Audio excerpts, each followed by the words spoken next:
그렇게 되면은 유형적인 측면, 사용성적인 측면, 그리고 감성적인 측면에서 각각 큰 효과가 있죠. 이 표현 방법이 사람들한테 가장 즉각적인 효과가 있어요.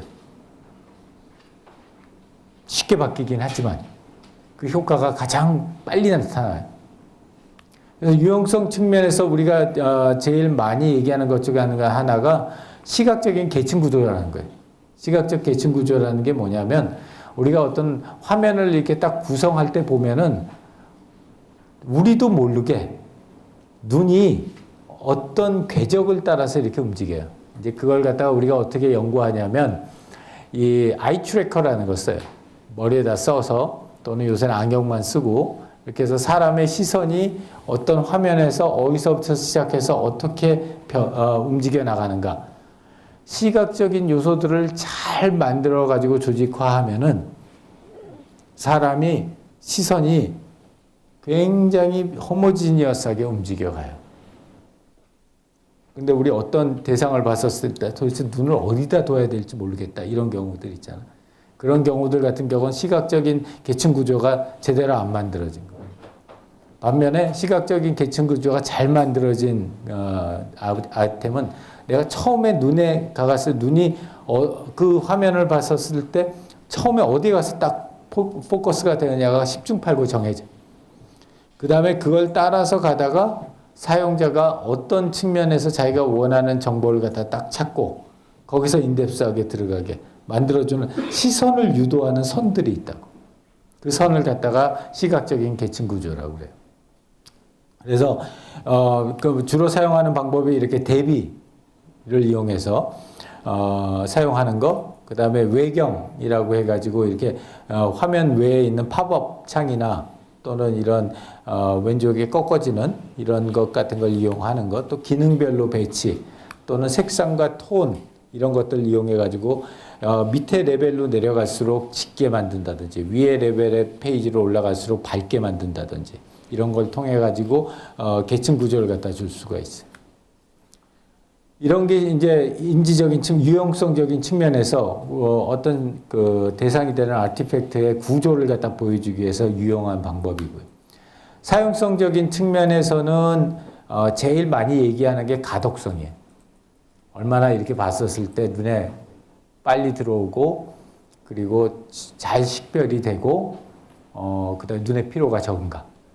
그래서 우리 그러잖아요. 그 레티나 디스플레이 하는 거. 아이패드 2나 3에서 이렇게 레티나 디스플레이를 갖다 보면은 눈이 훨씬 편하고 그 다음에 그 해당되는 글자를 갖다가 가독성이 높다고 그러잖아요. 그 이유 중에 하나가 이제 레티나 물론 이제 그게 가지고 있는 그 화소수나 대비수나 이런 것들이 있어서 그걸 통해 가지고 우리가 그 상에서 맺혀지는 그 대상이 뚜렷하게 잘 보이는 거예요. 그래서 이런 것들이 이제 사용성 측면에서 많이 얘기하는 가독성이라는 거고. 감성적인 측면에서 많이 얘기하는 거는 미적 인상하고 개성을 많이 얘기해요. 우리 지난번 감성의 원칙에서 배웠던. 그래서 그때 감성의 원칙에서 배울 때 이 기본적인 인상 차원하고 추가적인 인상 차원들 했잖아요. 기본적인 인상 차원들은 내용을 몰라도 똑같이 느끼는 거. 였고 추가적인 인상의 차원은 내용을 알아야지 그 주는 감성을 이해하는 거. 이렇게 두 가지로 나눠졌는데 이제 그때 그걸 본 거는 감성의 원칙에서 본 거고 인터페이스 디자인에서는 그러면 이런 감성을 주려면은 디자인 요소들을 어떻게 써야 되는가를 갖다가 분석하는 게 이제 이런 연구들이 주로 이제 계량하는 사람들이 많이 했어요. 그래서 인간 요인들, 휴먼 팩터 이런 거 하는 분들이 많이 하셨고 그래서 예를 들어서 밝음과 어두움이 있다. 그러면 얘네들은 어떤 디자인 요소들 또는 어떤 시각적 구성 요소들을 갖다 이용해서 더 밝게 만들고 더 어둡게 만드느냐 뭐 하는 걸 갖다 했고요. 차분하고 역동적인 거 마찬가지고 간결함과 다채로움이라고 하는 이상, 고급스러움과 대중적, 고전적이고 미래적, 희망차고 암울하고 이런 것들을 각각에 대해서 그 감성과 디자인 요소들을 매칭을 시켜놓은 거예요.